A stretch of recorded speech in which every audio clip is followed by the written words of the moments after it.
Good afternoon and welcome along to Unbelievable with me, Justin Briley. This is the show on Premier Christian Radio that gets Christians and non-Christians talking and debating. And what a show we have for you today. So pleased to say that my special guest on today's programme is Richard Dawkins, probably the world's leading atheist. And of course I'll introduce our other two studio guests as we get into the topic of today's programme. If you want to find more debates on faith between Christians and non-Christians, then do visit the show webpage premier.org.uk/unbelievable, where you can subscribe to this programme as a podcast and find many other features and resources. Well, today our topic is the Bible, especially the Old Testament. A new series on Channel 5 began last weekend, continues tonight, Saturday the 7th of December. It's the Bible TV series. And before I tell you exactly what we're discussing on today's programme, let's hear a taster of what that series is all about. He has promised descendants as numerous as the stars. Let my people go. We obey the law. Anything is possible. Though I walk in the valley of the shadow of death, I am your king. God is bringing disaster from Babylon. I will make them bow.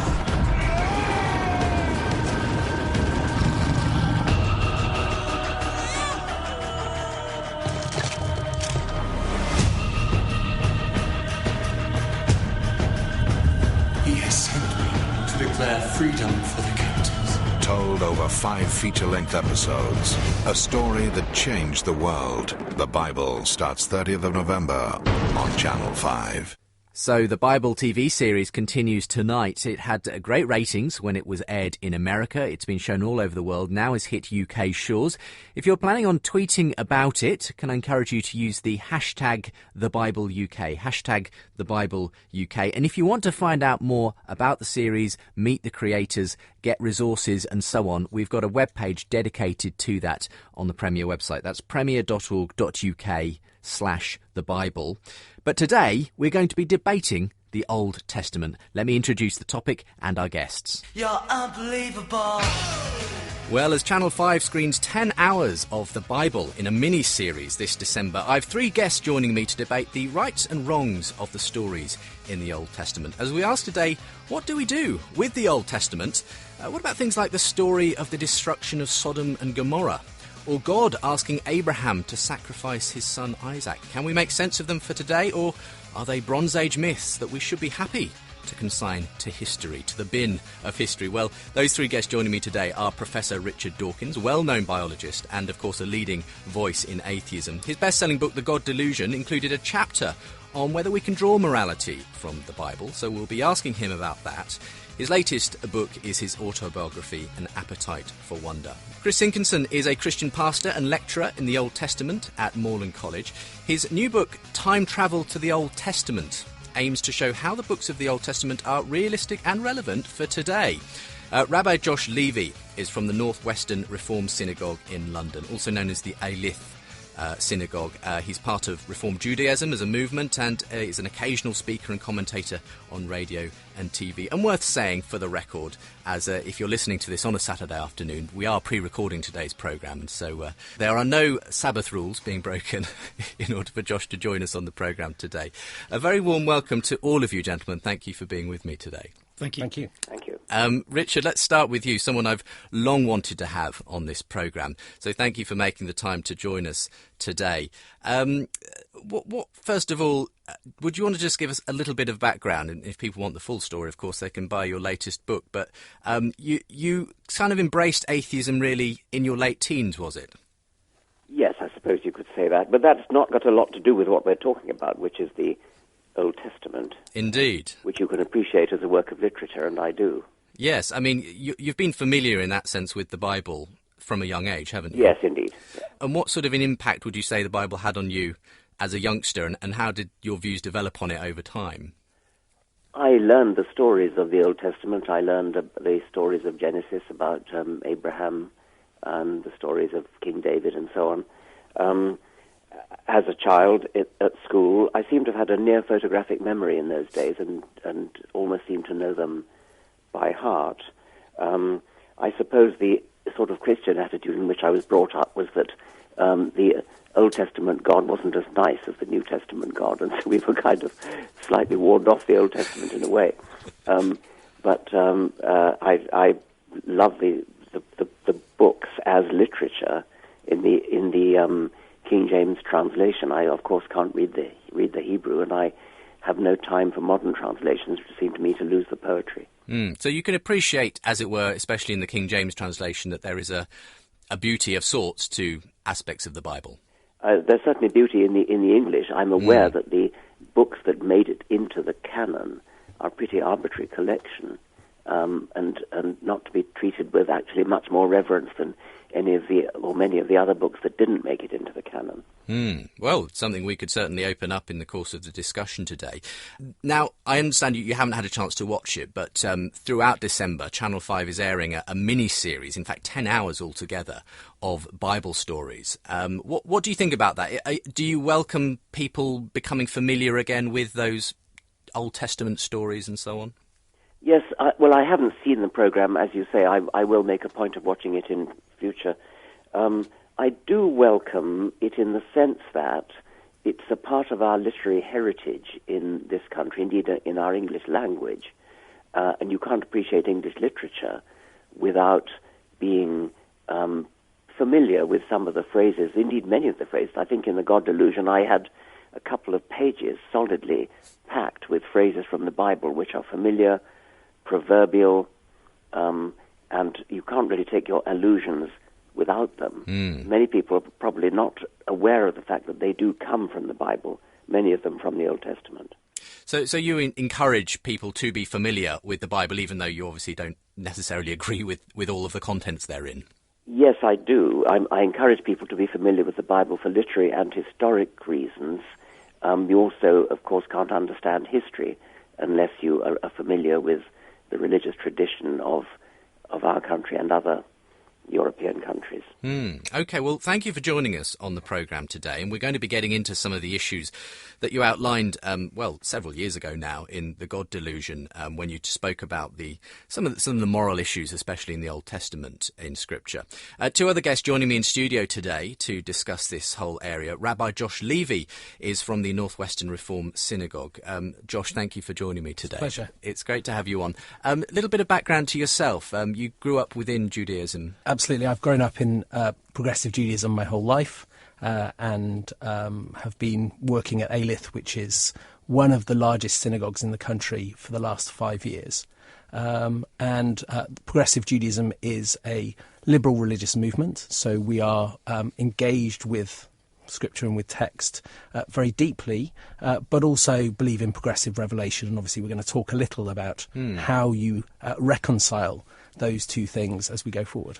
And the branch, if you like, of Judaism that you come from is as opposed to Orthodox Judaism. If you want to just briefly explain the difference. Sure. So the fundamental difference between Orthodoxy and progressive Judaism is in their understanding of the origin of Torah, the origin of the Old Testament, and particularly the 5 books of Moses. So Judaism classically has had a principle called Torah min hashamayim, that the Torah is from heaven. And that principle came to form much of what's modern-day Judaism. Clearly, with Enlightenment, we came to understand that the Torah needs to be read, the Old Testament needs to be read in a different way. And progressive Judaism has responded to those discoveries about text and has kind of begun to think differently theologically and in practice about what it is to be Jewish in the modern world. Chris Sinkinson, finally, thank you for joining us again in studio today. You're over at Moorland College down near Bournemouth. Tell us a little bit about what you do there. Well, in terms of relevance to this show, I teach Old Testament, and I encourage students to wrestle with the text, including the problem passages, and to try and preach and teach and use it in ministry. So I'm a fan of the Old Testament, and actually I found that very helpful, what Richard was sharing in terms of the value of the Old Testament as literature. I think that is a very useful kind of starting point. And clearly, as a Christian, I would add to that I come to the Old Testament through Jesus Christ, so it's my understanding of Jesus that informs how I read the text.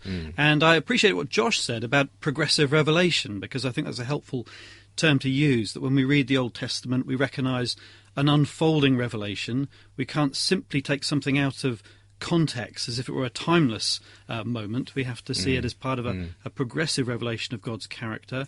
And as a Christian, it's through Christ that I interpret the Old Testament. So that's how I understand this progressive revelation heading towards him, which is, of course, important, I think, for me, because it may be during our discussion together we'll focus on what are sometimes called the terror texts in the Old Testament. And the Bible TV series, I think, began with a disclaimer when the first episode aired, saying that this programme contains violence, viewers' discretion advised, which, of course, our Bibles could have on the front. I think Richard might encourage that to be an advisory comment at the front of our Bibles. I watched on demand. I had to tick a box that said I was over 16 to be allowed to be in relationship with the Old Testament. So, just to say on these terror texts that...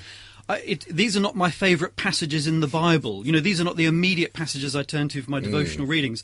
That doesn't mean to say I want to cut them out and bin them, but it does mean that I place them in a context of a progressive unfolding revelation. And the atheists are not the first people to struggle with these passages. Yeah. Christians have struggled with them down through the years too. Well, we're going to be getting into the discussion now, and if you'd like to take part, if you would like to send in your comments, and we're going to hear some of your comments to the last few weeks of programming towards the end of today's show, then do get in touch via email. That's unbelievable@premier.org.uk. You can also tweet or Facebook me at unbelievablejb on the Twitter account, facebook.com/unbelievablejb if you want to like the Facebook page of this show. And of course, all those links, plus links to my guests, the Bible TV series, and more, available from the show webpage at premier.org.uk/unbelievable. Thousands of people are subscribed to the podcast. Maybe you'd like to join them if you enjoy these kinds of debates between Christians and non-Christians. If you're tweeting, by the way, to do with the show, or indeed the Bible TV series, which continues tonight on Channel 5, why not use #TheBibleUK? And if you want more resources specifically around the series, meeting the creators and that kind of thing, then do go to our webpage, premier.org.uk/thebible.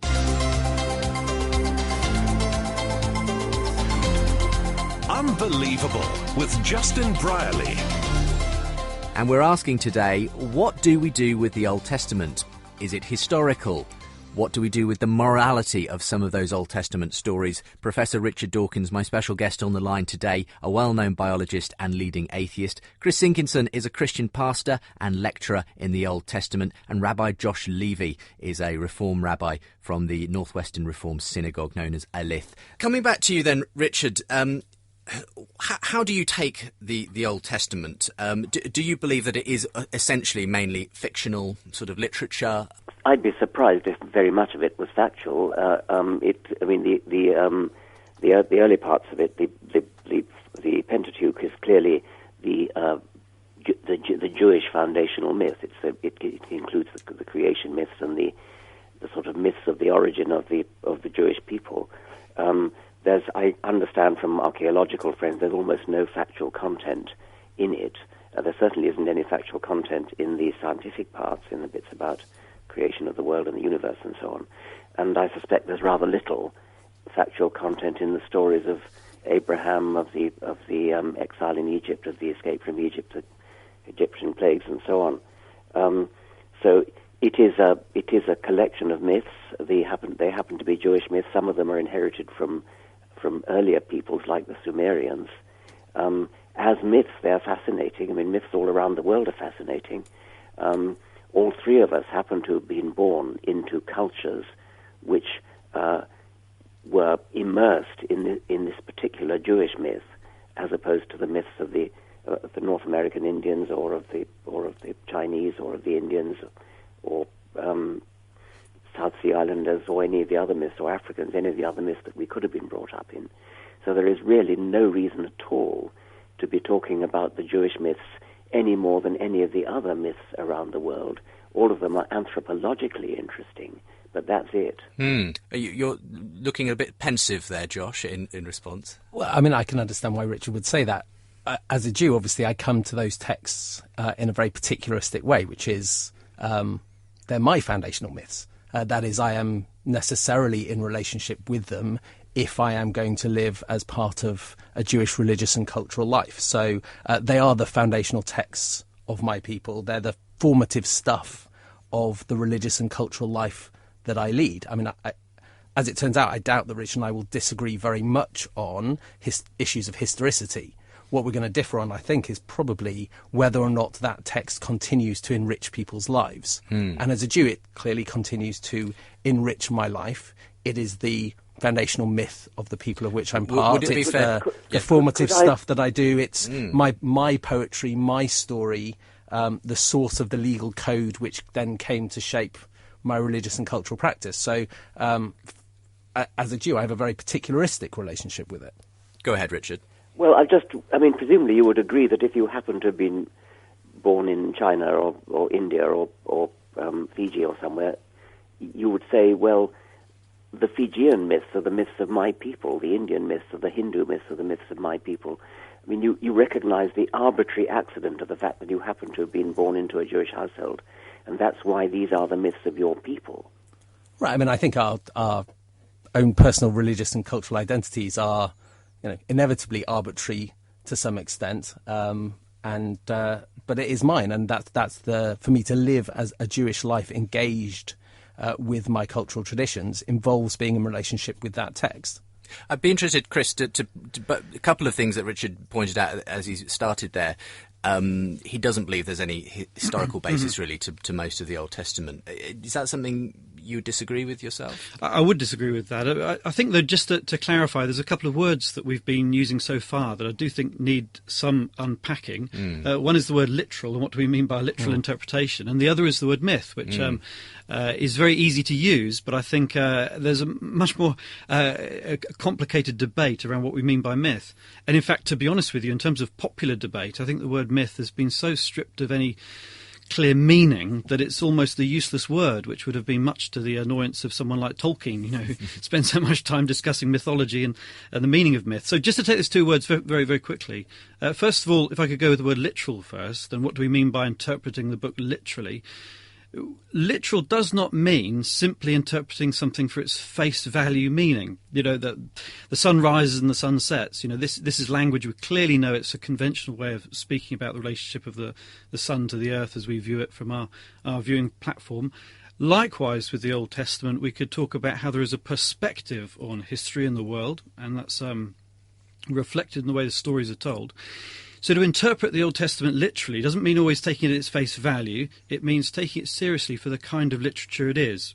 And myth, I don't think, is a particularly helpful word here. I mean, theologians use the word saga sometimes to describe the Old Testament. And I think that might be more helpful, because when we think about the history of the Old Testament, I'm sure Richard would agree that there's a historical kernel to the Old Testament story. I'm sure he wouldn't doubt that there's a historical story unfolding, but it's to what extent is that wrapped up in figures of speech and forms of writing and perhaps later traditions that have been incorporated into the story. That's what we need to disentangle. But that there's a core of history, I'm absolutely... And you feel that is confirmed by archaeology and so on when you look into some of these core aspects of the Old Testament's history?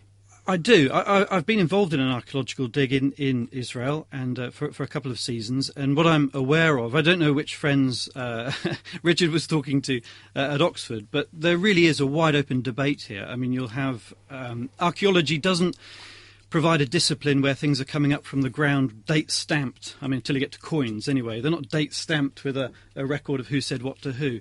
Archaeology provides evidence which can be ambiguous, it needs explaining, and so there's a very vigorous debate going on in archaeology right now, and there are those who hold to a minimalist position and would suggest that there's very little evidence at all for the events of the Old Testament, but there's a very significant number of archaeologists, a very significant number, who would argue for what's sometimes called a more maximalist approach to reading the evidence, people like William Dever or Kenneth Kitchen.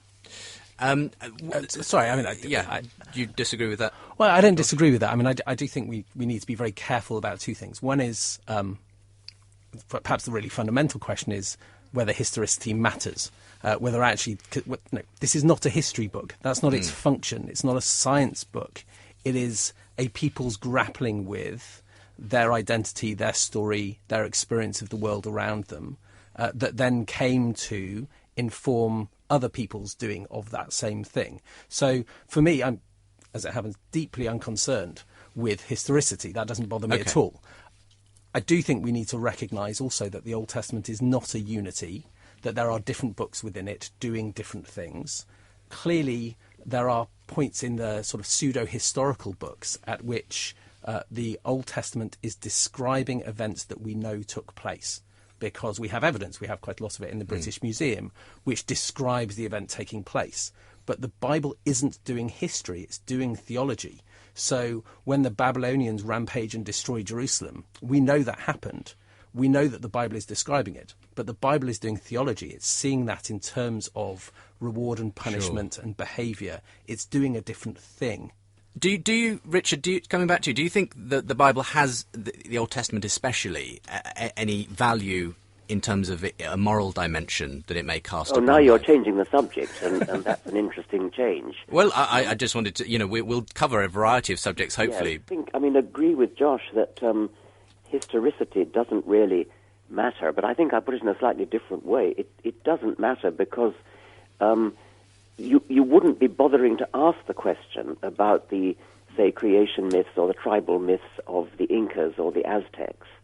They are interesting, they're fascinating myths, but you wouldn't be having a debate to say, is there any historicity in the stories of sun gods and things? The only reason we're bothering to ask the question about the historicity of the Jewish myths is that we happen to have been brought up in them. But they are not special. They are just tribal myths like any other. Chris, could I make a distinction there? Because, you gave a very helpful description right at the beginning of the power and influence of the Old Testament narratives on Western culture. And I'd go even further than that and say that even history writing itself can find its roots in the Old Testament, in the way the Old Testament was written. Not that it's history, except Josh's point that it's not history as in a modern history textbook, it's not science as a modern science textbook. But in terms of a history, it formulates a way of describing events which have a certain linearity and a certain meaning, which is reflected in the historical traditions, which will, we also look to the Greeks and Herodotus, but in terms of the modern world, our development of history and our understanding of history reflects a view which we find in the Old Testament, which I don't think we find in the Chronicles of Babylon. I don't think we find them in the Inca myths, that's for sure. So you would, in a sense, then say these... It's not just sort of equal weighting between different myths around the world. There's something quite unique about the Old Testament. Okay, Richard? I just don't see that. I notice you're quite happy about using the word myth for the Inca myths and the Aztec myths. Yes, I'm not saying that the word myth. I'm using it because you used it to describe their stories and legends, and I do accept there is a category called myth. I just want to define it very carefully. I think myth does not have that rooting in linear historical progression, and that's where I think our modern understanding of history has a much more of a reliance on the Jewish tradition than would have come out of the Inca mythological cycles. Stories which aren't rooted in time and place. We find that in the great Hindu epics as well, which, again, are not rooted in time and place, not concerned with the genealogies and the locations and who was king when, in the way that the Old Testament narrators were. Yes, Richard, and then we'll bring in George. Well, that may be so. I don't think it's a very, I don't think it's a very deeply important point. If it's so, I suspect the same is probably true of some other mythologies. I don't want to make a big thing of it. But it's deeply important in terms of our respect for the historical processes and the development of history as a Western discipline. And that's why this is important. It's foundational for more than just the Jewish people. It's foundational in other respects. There's so much of the Old Testament which is taken to be historical. Both of you gentlemen are sophisticated who don't do this, but the fact is that more than 40% of the American population think that the book of Genesis, including the six-day story of creation, is literally true. And this is a problem which I have as a scientist, and I hope and believe that both of you stand up and vigorously oppose such literalistic fundamentalism. Right, but I think that is because we recognise, certainly I recognise, that that's not the function of this text. I want to step back a little bit, because I think Richard is actually asking probably one of the fundamental questions about religion, which is, why should we privilege this particular text over any other text? Exactly. What is it that gives it its enduring power, if it has any, and how do we then engage with it? And, classically, the answer would be something around authorship. That is, that there is a divine authorship that gives this text its weight, gives this text its authority. Mm-hmm. We may also say there's something in the values of that text, which something it expresses. Or it may be that very personal relationship that lots of people have ended up with that text. And then, my job as someone working in religion is to help that journey to be one which is done with integrity. Well, if I may, I will move the subject along a little bit. And there was a very famous, long sort of description of God, the Old Testament God, in the God Delusion. Richard, and I'm sure you know what I'm about to mention. You described the God of the Old Testament, you said, is arguably the most unpleasant character in all fiction, jealous and proud of it, a petty, unjust, unforgiving control freak, a vindictive, bloodthirsty ethnic cleanser, a misogynistic, homophobic, racist, infanticidal, genocidal, filicidal, pestilential, megalomaniacal, sadomasochistic, capriciously malevolent bully. Quite a mouthful. Do you still stand by that description of the God of the Old Testament that you gave? I was accused of anti-Semitism by the recent chief rabbi, Jonathan Sachs. I don't know why he thought it was anti-Semitic. It's anti-God. But I mean, that of course refers to what's been called here the terror passages, and the terror passages are taken literally by some particularly American theologians, and many people do actually believe, as I think it was Josh was recently saying, that the Bible is authored by God, and God, in those terror passages, which are not negligible in the Old Testament, they're actually quite prominent, is a horrifically unpleasant character. There's no getting away from that. Okay. As you mentioned, the former Chief Rabbi Lord Sachs said that he thought it was a profoundly anti-Semitic passage in the God Delusion. Why do you differ from him on that? He suggested that you were continuing a strain in certain anti-Semitic thinking that was essentially about saying, well, we've got a better God in the New Testament than in the Old Testament, and so on. I don't think we've got a better God in the New Testament. I think there's something exceedingly unpleasant in the fundamental Christian doctrine of atonement, of the idea of God being unable to forgive our sins unless he tortured his son, alias himself, in the first place. And that's a revolting doctrine, actually. In some ways, it's worse than anything in the Old Testament. But that wasn't the point. When I said the God of the Old Testament, I simply meant the God of the Old Testament. What Rabbi Sachs heard was the God of the Jews, which of course is true. But that wasn't why I was singling it out. I was singling it out because the terror passages are literally horrible. Well, it's probably not something we'll have time to address on today's programme, unfortunately, though I'm sure Chris Sinkinson, our Christian guest today, would take a different view on that. We're going to a short break, and we're going to keep talking about the Old Testament morality. What about the story of Sodom and Gomorrah? Or Abraham nearly sacrificing Isaac. Don't forget, you can also get in touch. We're going to give out the ways to get in touch again at the end of the next section. My guests today are Richard Dawkins, Chris Sinkinson and Rabbi Josh Levy. We're talking about the Bible TV series. You can find out more about it and resources at premier.org.uk/the Bible. And you can find this programme and links to my guests at premier.org.uk/unbelievable. We'll be back in a moment's time.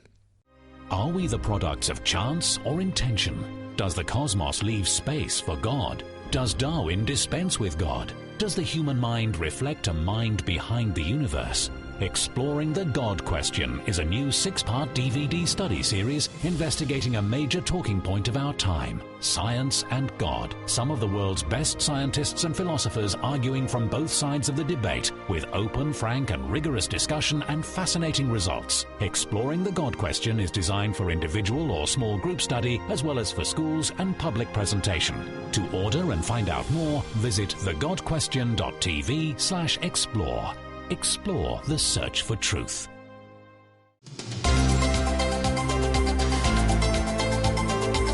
You're listening to Unbelievable on Premier Christian Radio.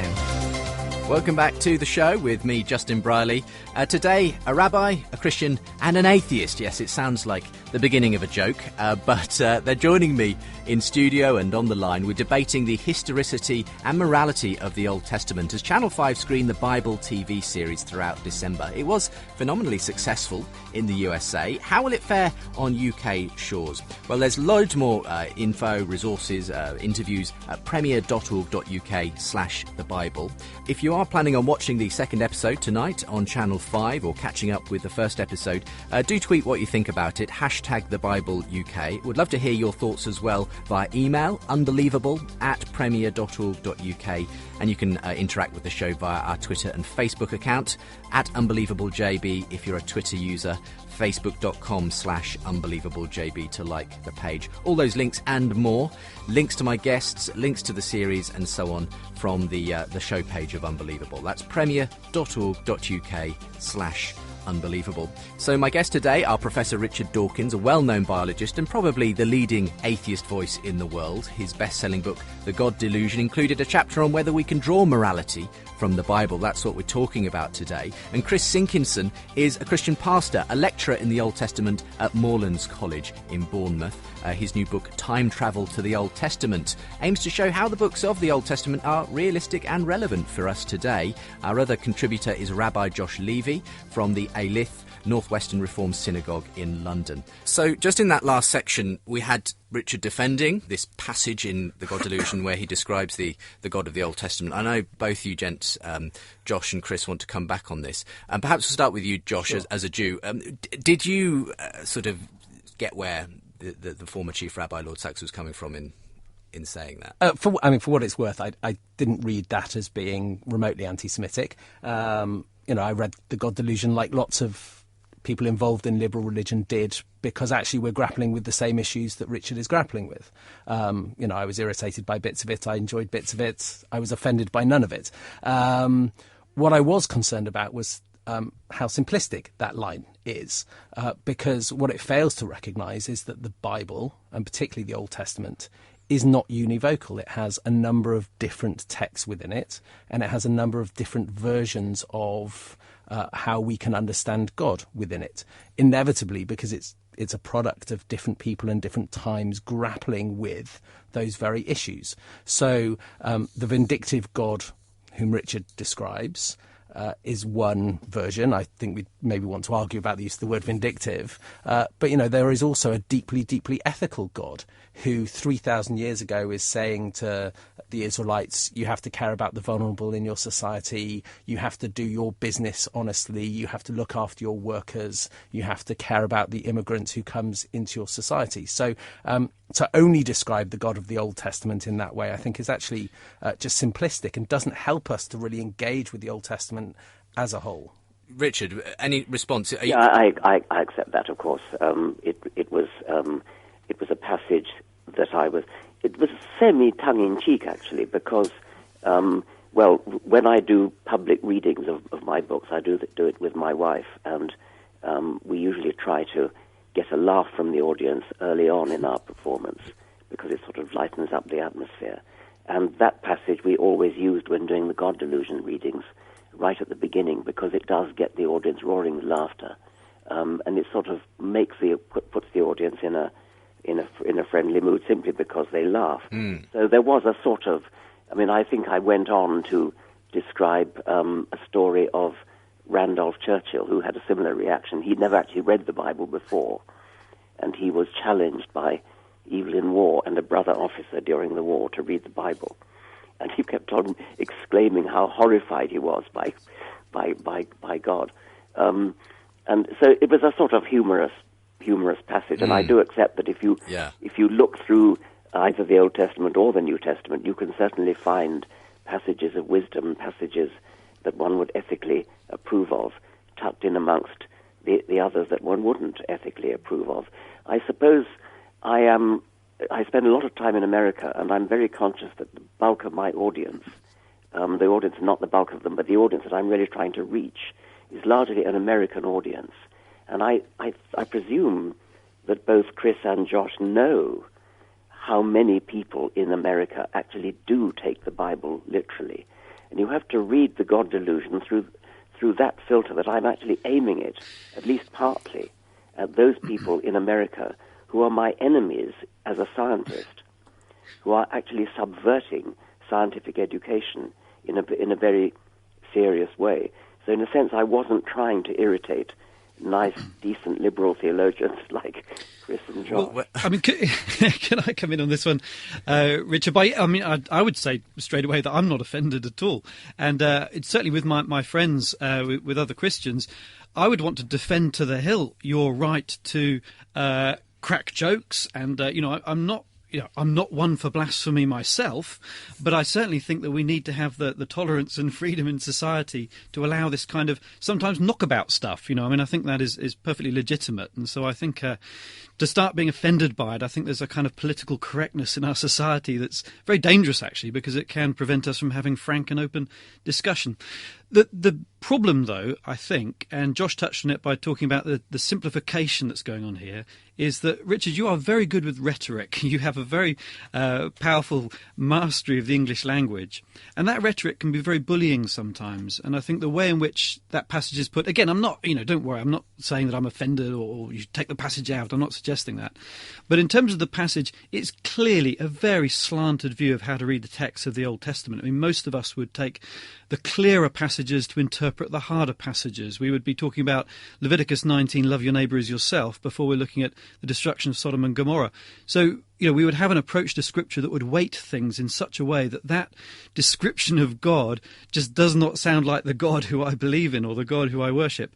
So the rhetoric, I think, can generate a lot more heat than it does light. That's probably fair, yes. Okay. It's being terribly reasonable. We are. It's a very reasonable discussion. Yes, I need more fireworks, everyone, if you don't mind. Let's talk about some of these so-called terror passages, though. And they were right there on our screens on Saturday night on the first episode of the Bible. And I think we often forget the fact that there are some pretty interesting episodes. Now, you certainly bring up a couple of these in The God Delusion, Richard. Let's talk about Sodom and Gomorrah, for instance. Now, that is the story in Genesis, I think it's chapter 19, in which Lot has angelic visitors and the townspeople come and they demand that they essentially rape these visitors that he has with them. And he tells them not to do that. He essentially offers his daughters instead. But then there is sort of an intervention by God, and Lot and so on escape. Fire and brimstone rain down on Sodom and Gomorrah. Now, Richard, for you, is this an example of a sort of morally repugnant story in the Old Testament?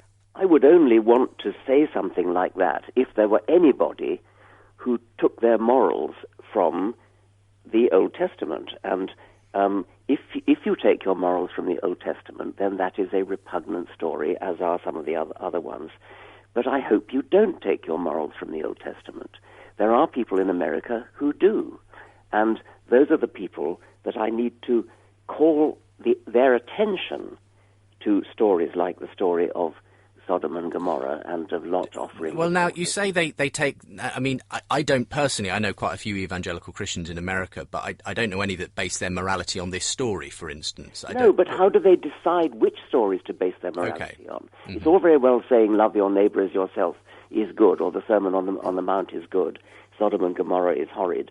But when you decide which of those stories to base your morals on, you're not using biblical methods in order to do your deciding. You're using the methods of a modern moralist, which all four of us are, not at in all, order Richard. to pick out the good verses from the bad. I think Chris Sinkinson wants to come in here. Sorry, Richard, I would be using normal methods of interpretation where we look at the genre and we ask, what is a passage doing? What is a book doing? What is the context doing? And in particular, is it prescriptive or is it descriptive? Now, Leviticus 19, I think, is giving prescriptions. We still need to interpret them in terms of their time and place in the ancient Near Eastern worldview. But there are prescriptions there I need to deal with and find the principles from which I can learn. With the Sodom and Gomorrah story, it is a descriptive passage that is appalling. And to try and base any morals on the Sodom and Gomorrah story, I wouldn't even know where to begin, because I don't think it's that kind of literature. I don't think it's giving us a prescription for life. In fact, actually, Richard, if I may, I think you make a great comment on the Sodom and Gomorrah story and the behaviour of Lot, because you reflect on Lot in the God delusion. And then your summary sentence, I think, is very perceptive. You say, if this dysfunctional family was the best that Sodom had to offer by way of morals, some might begin to feel a certain sympathy with God and his judicial brimstone. Well, Rabbi Dawkins, I mean, I think I'm very happy with that gloss. Well, okay. But I still worry about people who I know you're not one of them, but that there are people who think the Bible is literally true. There are people in America, many of them, who want to have the Ten Commandments hung up in courthouses, contrary to the Constitution. And although you can find a decent commandment among the 10, thou shalt not kill, thou shalt not covet thy neighbor, etc., most of them you wouldn't actually want to base your life on. And yet there are people, I know you're not among them, but there are people who do think that we should derive our morals from the Ten Commandments, from the Old Testament. What do you think about basing our morality on the Ten Commandments then, Josh? Well, I think it's important to recognise that within Judaism, the Ten Commandments are just seen as 10 of, classically it's understood as being 613 commandments. Clearly, some of the issues that Richard raises also apply to those prescriptive sections, those legal sections which are interwoven into particularly the 5 books of Moses, because clearly there are legal sections which are also abhorrent to us in terms of our modern morality. But I do believe that the Torah in particular has within it some values that it expresses, some ideals within it which are hugely modern and continue to have the capacity to enrich our lives today. And also that the stories, even those terror texts, have the ability to raise the questions that are exactly our questions for today. And that's always been the Jewish approach. So, 2,000 years ago, the rabbis were asking exactly the Rabbi Dawkins questions of the text that they had inherited from the 1,000 years previously, and were exactly grappling with what do you do with Lot and condemning him. Judaism has never read the Old Testament uncritically. So they were condemning Lot. They were looking at sections, for example, around capital punishment and saying, hold on a minute, this seems arbitrary, this seems unreasonable, we have to think about how we actually process this. This can't be exactly what is meant. We shouldn't take this on face value. So, I think the authentic religious approach to the Old Testament is the one that reads it critically and which engages with it in that very critical way. But when a modern person, or when the rabbis down the centuries that you're talking about look at the scriptures and interpret them in the light of their modern, in their own time, and we in our time, our modern morality, we do that in the light of our modern morality. Why bother with the scriptures at all? Why not just go straight to the modern morality and cut out the middleman? Mm-hmm. Right. Let's allow Chris on this one. Here's where my enthusiasm for the Old Testament wants to bubble over, because when we come to, you're right, we look at modern morality, we talk about the modern morality that we use, but let's also give credit to the Old Testament world and reflect on the morality in terms of the ancient Near Eastern worldview. Now, in that context, here is enlightenment. Here is an approach to the widow, the orphan, the refugee that I actually find very beautiful. I mean, I recognise the terror texts, I recognise the issues of interpretation with problematic passages, but written through it all is an approach to society which is fundamentally egalitarian. And in order to see that, we have to compare the Old Testament documents with texts from that time, such as the law codes of Hammurabi. Now, those Babylonian law codes have many parallels to the Old Testament, eye for an eye and a tooth for a tooth, but the way in which the Old Testament is very different from those legal codes from Babylonia, they highlight this egalitarian approach to life, the privilege of the poor, the importance of responsibility, that those who are in power look after those who are vulnerable, the Sabbath rest command. I find that a very beautiful command. I don't follow it. I'm not Jewish myself. I don't follow it in that sense myself. I could be broadcasting on a Saturday, but the Sabbath law I find very powerful because it describes the privilege given to the animals to take a day of rest. The land ultimately gets rest. Slaves get rest, and we want to talk about how it regulates an issue like slavery in the ancient world. Slavery common throughout the ancient world, but at least the Old Testament is regulating that kind of behaviour. So are you saying that the Old Testament law then and morality is actually in some sense a foundational stone upon which our modern morality, that Richard says, let's go straight for that, rests in some way? Well, I think that's true. I mean, that's a historian's judgment, and, I'm not suggesting I'm best placed to make that judgment. I think so. But I'm more saying, look, let's enjoy the power of the Old Testament and read it in its own light, read it in the context of the ancient Near East and what was going on in the ancient world. Let's not be anachronistic about it and read it in terms of a modern context where, for example, we have a well-developed prison system where we wouldn't need to depend on the death penalty in the way they did in the ancient world. But let's go back to the ancient world where they didn't have those privileges and benefits that we have today and see, well, actually, in the context of the ancient world, this is an enlightened text. I mean, there is the challenge, though, which is a very real challenge for us as moderns engaging with religion and with those ancient texts, which is on what grounds can we and should we privilege one particular part of the text over another? And that's a very real question. Of course, it is the nature of our struggle, right? And I think what Richard speaks to, and I'm very pleased that he does, is that religion is not simple. And it shouldn't be simplistic. And those really difficult parts of the text, we have to work out how we deal with them. And it is it's very easy to say, there are bits of the text which are progressive for their time. And they were incredibly. Or to say that there are values underpinning some of the Old Testament texts which are modern and have real resonance for us today. And of course there are. But we're also told that we need to stone our rebellious son. And we have to engage with that text as well. Now, I'd just be interested in your point on this, Richard. Is this just theologians picking and choosing? That's essentially what you seem to say. Yes, and I mean, when we say that we look at our modern morality and we are all 21st century moralists and we disapprove of slavery and we believe that women are equal and things like that. We can look back in history and look at various historical traditions and discover nuggets of that in the Jewish tradition, in Christian tradition, in Confucianism, in Buddhism, in Hinduism, in all the great moral philosophers. Of course, our modern morality has its historical developments, which we ought to acknowledge and ought to study.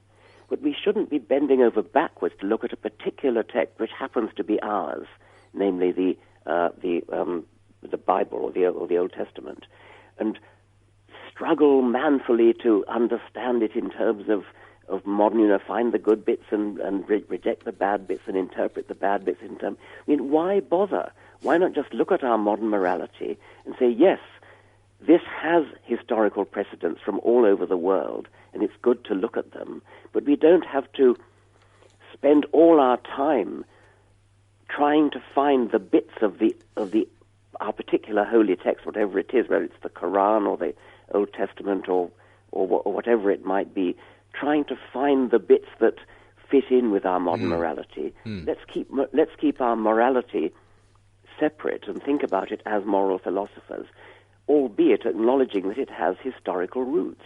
And I suppose that's where we're going to really diverge, because my answer to that would be because that's the human exercise. And that's been a very powerful human exercise for thousands of years.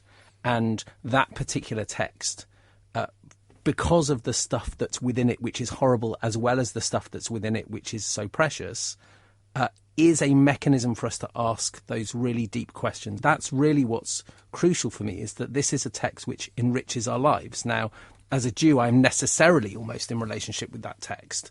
But, I believe it also has the power to enrich the lives of other people because of that breadth and because of our ability to struggle with it. Just be interested, Richard, to get your views. And again, this is an example you bring up in The God Delusion, and it was, again, part of the first episode of the Bible TV series. Very dramatic scene where Abraham takes his son Isaac up, having been commanded by God to sacrifice him. This is, of course, found in Genesis chapter 22, the story of Abraham almost sacrificing Isaac, but God provides a ram caught in the thicket at the last moment. Now, you described it this way in The God Delusion. By the standards of modern morality, this disgraceful story is an example simultaneously of child abuse, bullying in two asymmetrical power relationships, and the first recorded use of the Nuremberg defence. I was only obeying orders. Yet the story is one of the greatest foundational myths of all three monotheistic religions. So you really object to this story in terms of its moral viewpoint? Well, I trust that nobody thinks it's a morally good story. I mean, it's sometimes interpreted as being God's way of telling Abraham that you don't sacrifice humans anymore, you sacrifice a sheep instead. My feeling there, since God was, according to the story, able to talk to Abraham, why didn't he just tell him, rather than put Isaac through this horrific ordeal? Clearly it isn't true. Nobody seriously thinks it's true, except at least 40% of the American population who think that everything in the Bible is literally true, and almost all of the Islamic world who think that the parallel story of Abraham nearly sacrificing Ishmael is literally true. But nobody in this studio thinks that this is literally. Well, let's find out from Chris Sinkinson, because I'm guessing you're not as liberal as Richard is assuming you are. Perhaps, I'm not wanting to agree with Richard on this, not at all.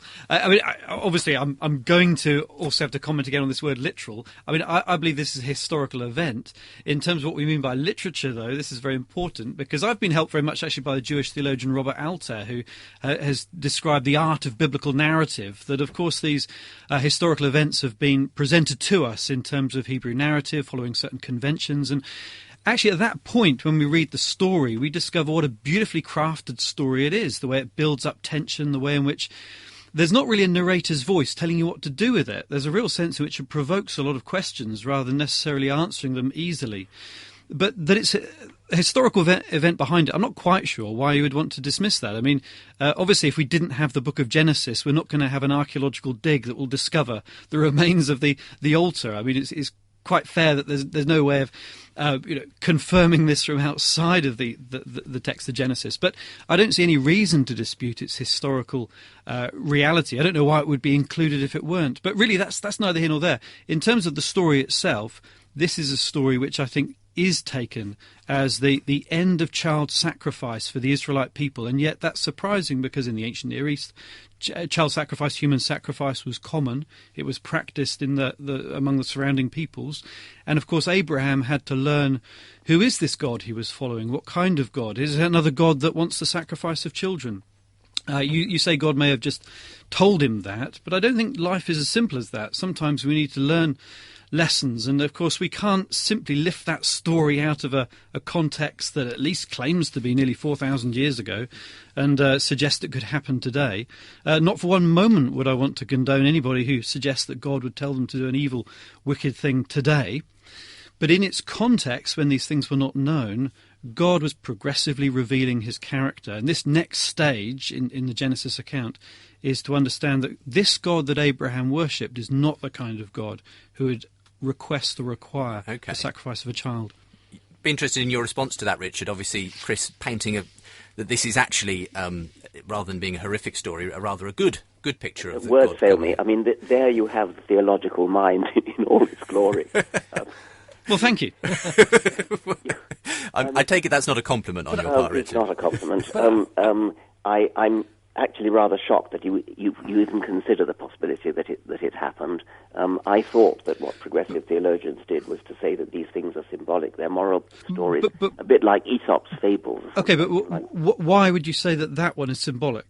And not, say, a later story regarding King Hezekiah? You just said that it's neither here nor there whether it happened. You said what really matters. Well, for our conversation, it's a powerful story, which drove home the moral that, unlike the surrounding peoples of Canaan, the Jews should stop sacrificing children. And so it's a moral tale like an Aesop's fable. Nobody actually thinks that Aesop's Can it not be both and? Well, that would be my point. Can it not be both and? I mean, I've no question that there's a moral to the story, but that the story can be true as well in other senses with a historical kernel to it. That I can't see why we have to choose. You mean you think God actually told Abraham to sacrifice his son and then reprieved him at the last? It's described very briefly in the Genesis account, so I can't tell you all the details about how that may have happened, but it's based on a historical event. I mean, can't you agree that there's no reason why it couldn't be based on a historical event? Of course, if you don't believe in God, you're not going to believe that God spoke to Abraham.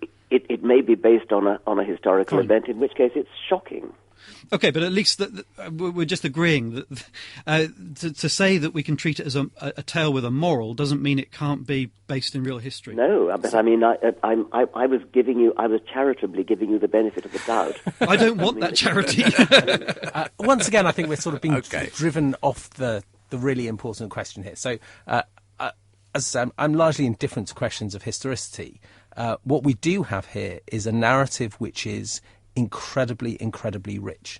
So Chris has referred to the literary nature of the work, and we know that many of the biblical narratives are extraordinarily crafted narratives, using wordplay and playing with time and leaving questions open, and this is a really fabulous piece of literature, particularly in the original, but it's also rich morally as well. So I think, where I would disagree with either of you is to say there is a moral to this story. There are multiple morals to this story. The Old Testament, certainly the Torah, is not there to tell us what we're supposed to think in these sorts of places. It's there to raise a whole bunch of questions for us that we then have to grapple with if we're going to live well in the world. Now, there are other ways of asking those questions, but the Old Testament's a really good one. Well, we're going to have to go to a quick break. We'll get final thoughts from our guests, Richard Dawkins, Rabbi Josh Levy and Chris Sinkinson, as we conclude today's programme. If you want to get in touch yourself, if you want to subscribe to the podcast of Unbelievable, where we have a weekly debate between Christians and non-Christians, sometimes between Christians of different views, then premier.org.uk/unbelievable is the place to go.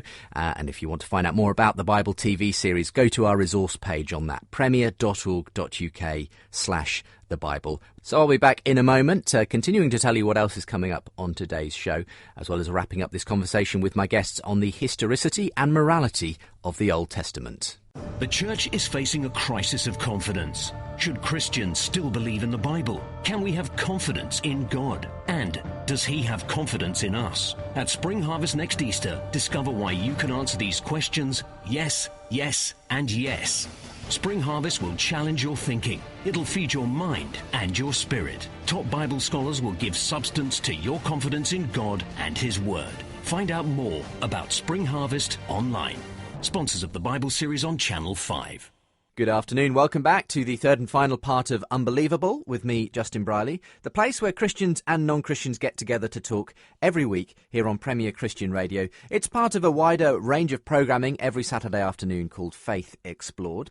And later on today, between 4 and 5, I'm going to be chatting to Roma Downey, the actress who is one half of the husband and wife team behind the Bible TV series. So that's worth hanging on for in the profile interview between 4 and 5 this afternoon, straight after this programme. Next week here on Unbelievable, we're also continuing the biblical theme, shifting to the New Testament. We've got a debate where Reza Aslan, author of Zealot, a best-selling book claiming that Jesus was in fact a political agitator, not the peace-loving Messiah of the Gospels. Well, he's joining me, and he's going to be in debate with New Testament scholar Anthony Ledon, who believes Aslan has really gone off-piste as far as he's concerned concerning the historical Jesus. That's going to be a really feisty debate next week. Come back for that. Same time, same place here on Premier Christian Radio, or indeed online at premier.org.uk/unbelievable.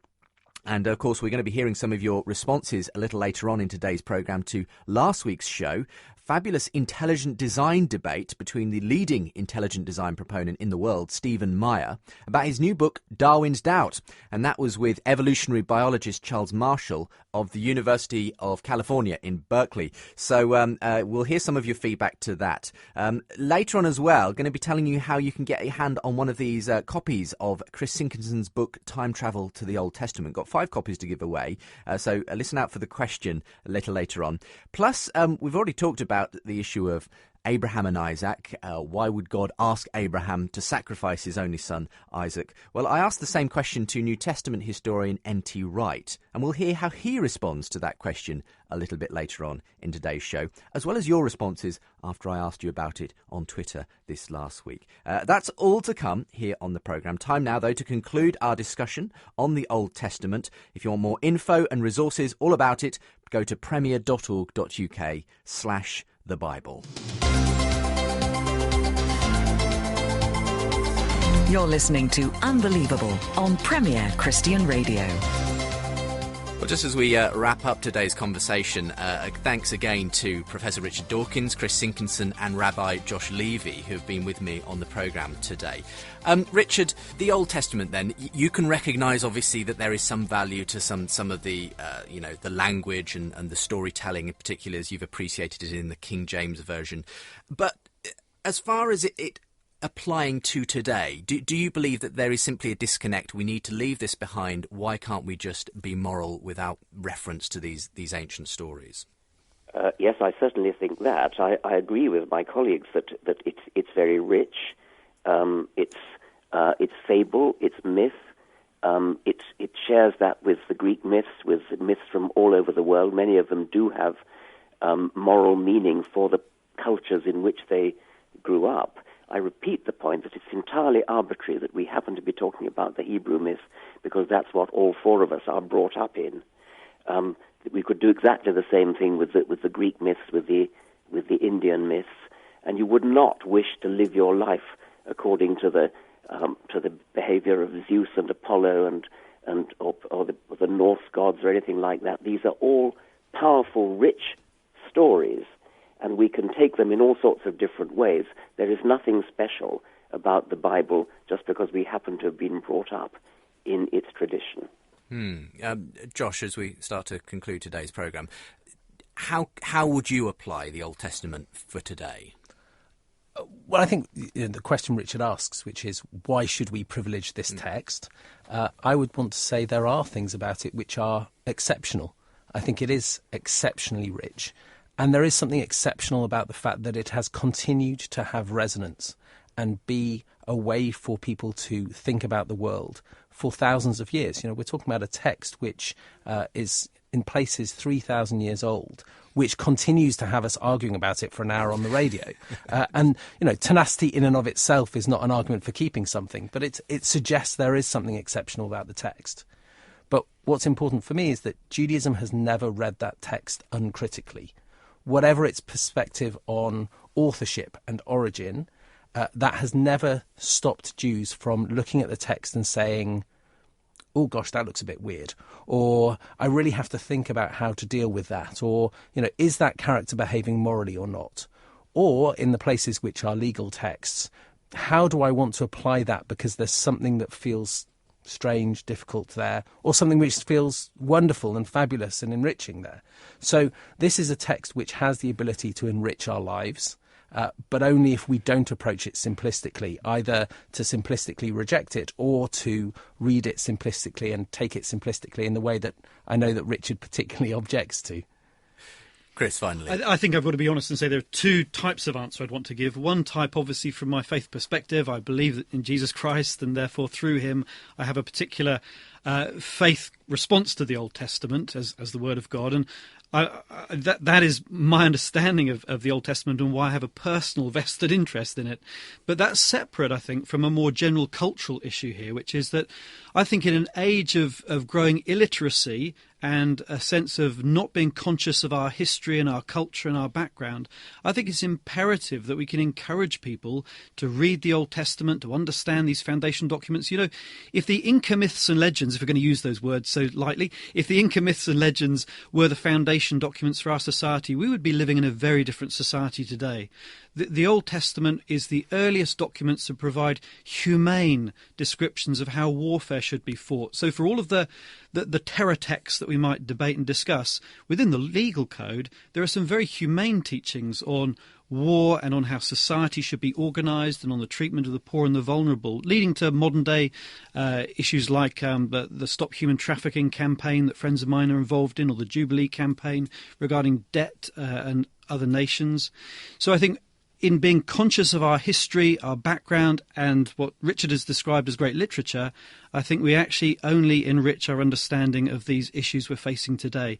And boy, do we need to understand these issues if we're going to be a literate and historically conscious people able to grapple with the complex moral questions facing us.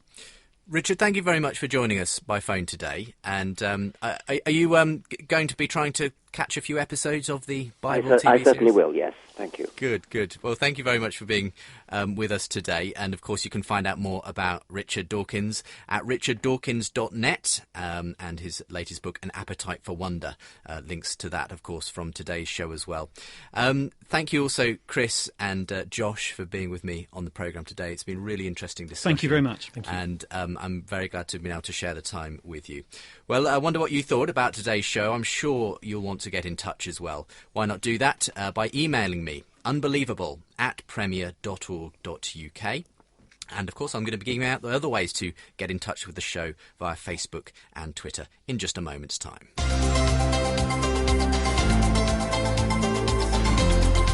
Unbelievable with Justin Brierley. So I would be interested to hear your responses, as I say, via Twitter and Facebook as well, at UnbelievableJB, if you want to follow me on Twitter, facebook.com/UnbelievableJB to like the Facebook page, get updates on the programme and what's going on behind the scenes. And we're going to hear some of your responses via Twitter, specifically, to this whole question of the near sacrifice of Isaac by Abraham. I asked you about that this last week on Twitter. Get some of your responses to that in a moment's time. Don't forget all those links, as I mentioned, to my guests, to this programme, to the vast archive of past programmes you can find on the podcast and so on, all available from the show webpage, premier.org.uk/unbelievable. And if specifically you want resources to do with the Bible TV series currently airing on Channel 5, what better place to go than premier.org.uk/the Bible. And as I said earlier, if you're tweeting about it tonight, why not use the hashtag TheBibleUK? That's the way you can sort of check what everyone's saying about it as it airs. Second episode tonight on Channel 5, 9 p.m. Wanted to mention that we're giving away 5 copies of Time Travel to the Old Testament by Chris Sinkinson, published by IVP. Simple question. All you have to do is email me. Name the husband and wife team behind the Bible TV series. Okay? Name the husband and wife team behind the Bible TV series. I've already mentioned who the wife side of the team is. Can you add the husband's name? Here's a hint. Go to that resource page I just mentioned at premier.org.uk/the Bible, and it's not hard to find out. But if you can tell me that via email, I will happily send you a copy of the book if you're one of the 5 that I pick out of a hat after we've had entries in next week. Unbelievable@premier.org.uk if you want to send me in your answers to that question. And I will accept answers from abroad, not just in the UK. Lots of listeners in the States, I know, to Unbelievable via the podcast. Hope you don't feel too aggrieved at Richard's various statements about Americans during today's programme. You might want to email in about that, as well as some of the other issues that came up in the programme today. Just a couple of quick things to mention. I'm very pleased to announce that I'm going to be involved with Spring Harvest in 2014. Spring Harvest is a major Bible conference that happens every sort of spring, obviously, around the Easter break. And it's been going for, 25, 30 years now. This year it's called Unbelievable, funnily enough, and there is something of an apologetic theme about having confidence in our faith. And so I'm going to be actually leading some of these seminars, at least at the Minehead site, over the 3 weeks in April that it takes place. So if you're able to come along this year, I do particularly encourage it. It's really for anyone who wants to think through the big questions about their faith. So think about coming along to Spring Harvest 2014, and I'd be delighted to see you there if you're a show listener at either Minehead 1, 2 or 3 through April, from the 5th to the 18th of April. And another fabulous speaker doing the apologetic seminars at the Skegness site at the same time is going to be Tom Price of the Oxford Centre for Christian Apologetics, who's appeared on this programme a number of times. So between Tom and myself, we're going to be sharing the apologetic seminars, looking at some of the big questions around the Christian faith, particularly to do with God the Father, God the Son and God the Holy Spirit. So if you'd like to book in, springharvest.org Genesis20.org is the website if you want to be involved. Really looking forward to meeting a lot of new people as well who may come into contact with the show for the first time that way at Spring Harvest this year here in the UK. That's springharvest.org. Let's go to some of your feedback. As I mentioned, I wanted to ask you what you thought of the Abraham and Isaac story that we were discussing here on the show today. I tweeted out earlier this week a still from the Bible TV footage of Abraham about to sacrifice Isaac before the intervention of God and the angel to provide a lamb. Well, this was what Anthony had to say when I asked, what do you think? He says, that child lived. How many die in abortion abattoirs? How many are sacrificed to progressivism? Hashtag neo-eugenics. Well, in response, Lord Billy Austin said, whataboutery? 2 wrongs don't make a right. Abraham and Isaac is a bad advert for blind faith. To which Anthony came back to say, but it wasn't blind. Genesis 22 verse 5 says, I and the boy will go over there and worship and come again to you. Sam Donahue says it's a story I would happily rip out. I've never really managed to reconcile myself to any of the explanations of it being okay. While Dave says to judge it barbaric is to rely on universal objective morality. How else can you say it is wrong? Suggesting there that if Dawkins says it's barbaric, well, by what standard is he judging things to be right or wrong? Ian Clary says God offers the ram, which is a type of Christ. The Isaac story is one of grace. Not the view of a jolly nerd who says the problem comes from God telling Abe to kill his son in the first place. Hashtag worst prank ever. Real Steve Pond, in a similarly sceptical mood, says a story about an omniscient God who, to find something out, puts a man to the test to see how he will act. John Richardson is the ugly vicar. He's not actually ugly. That's just his Twitter name. He says, depends which bits of the story one believes. If all, then that's the way God is. If none, no one was harmed. And finally, this one from John G. Anderson says, Isaac was spared to give us life in the death of Christ, and the gospel turns imagined barbarism into actual beauty. Thanks. A lot of responses to that question when I posted up that picture on Twitter the other day. As I mentioned earlier, I've also been asking N.T. Wright, who's a well-known biblical historian, some of these tough questions about the Bible. I've actually got some videos on the Unbelievable webpage if you want to go there and see him in person answering some tough questions about the Bible, both the Old and New Testament. That's at premier.org.uk/unbelievable. Well, here's how he answered that question that I asked on Twitter this week.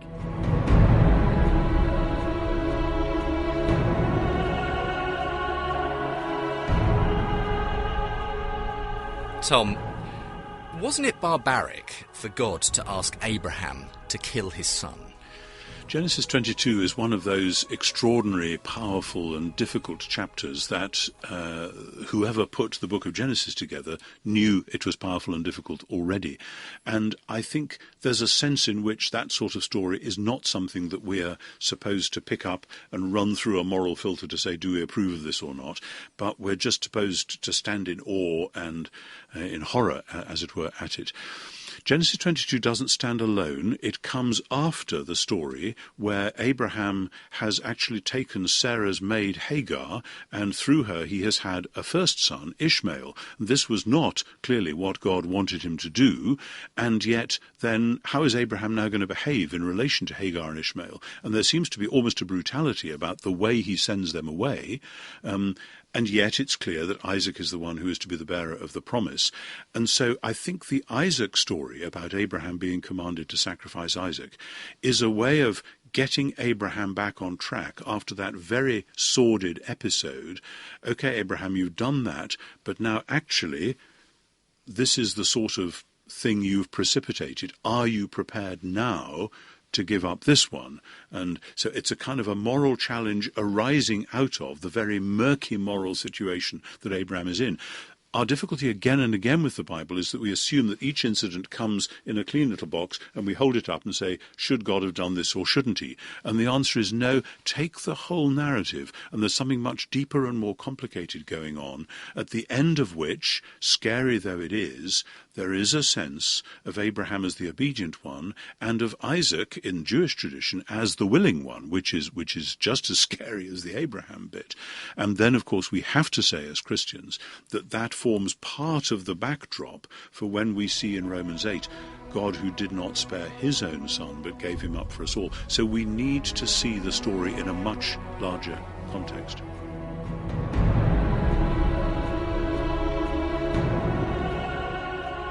N.T. Wright there giving his answer to the thorny issue of Abraham and Isaac, and the music there from the Bible TV series. Hans Zimmer is responsible for the score on the series. Again, if you want to get in touch via Twitter, that's @UnbelievableJB, if you want to tweet me your thoughts on this whole thing. Let's go to some of your responses to the last several weeks of programming. I just wanted to pick up actually on the God Question DVD series, which we featured back, I think, in September, October time.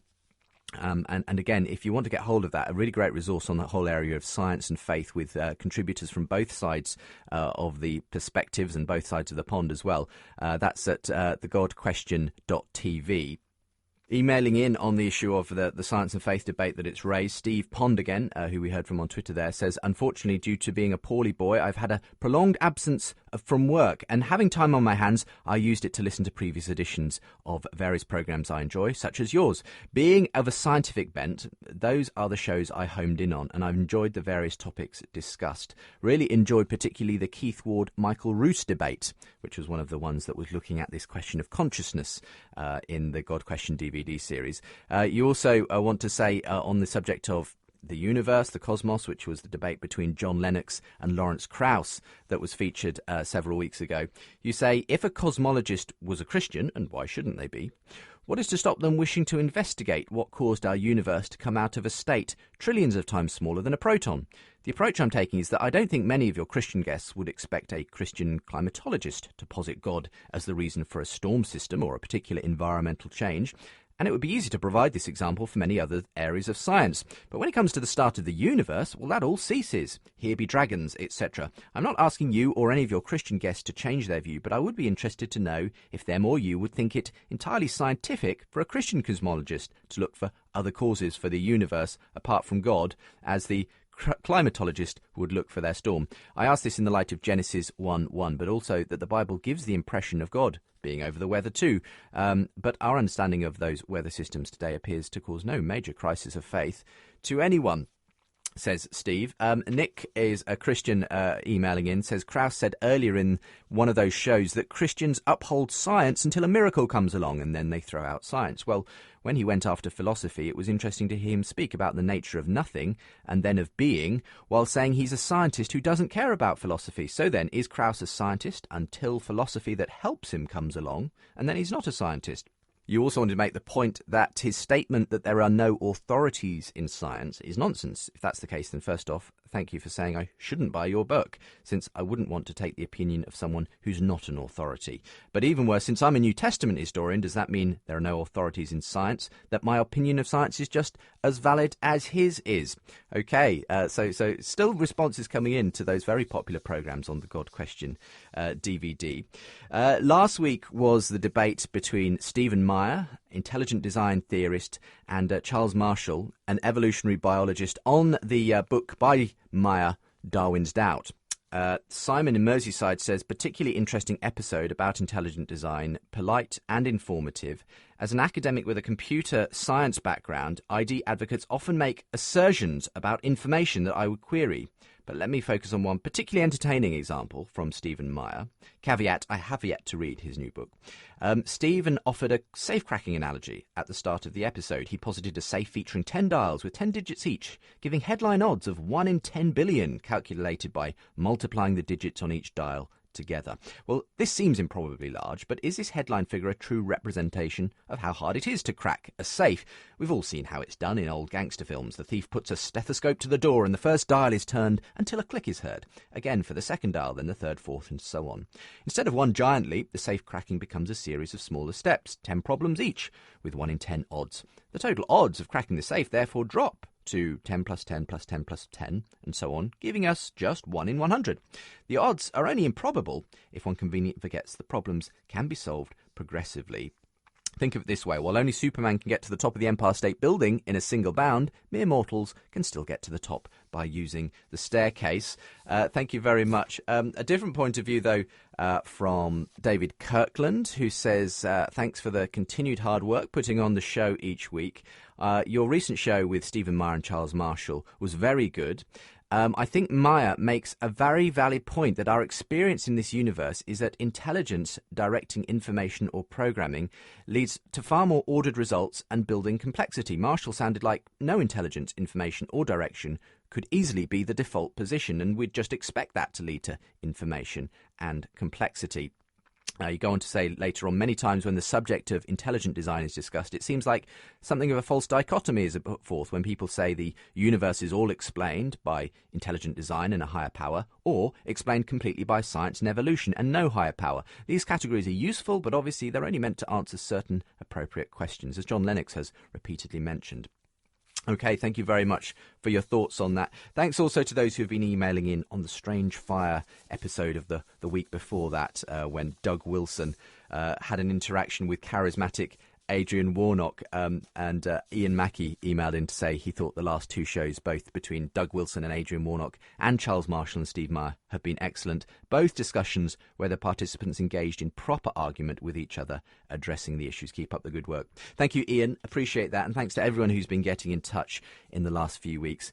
I'm expecting a full mailbag from today's programme as well. So again, if you'd like to get in touch, do email unbelievable@premier.org.uk. And don't forget, you can subscribe to this podcast.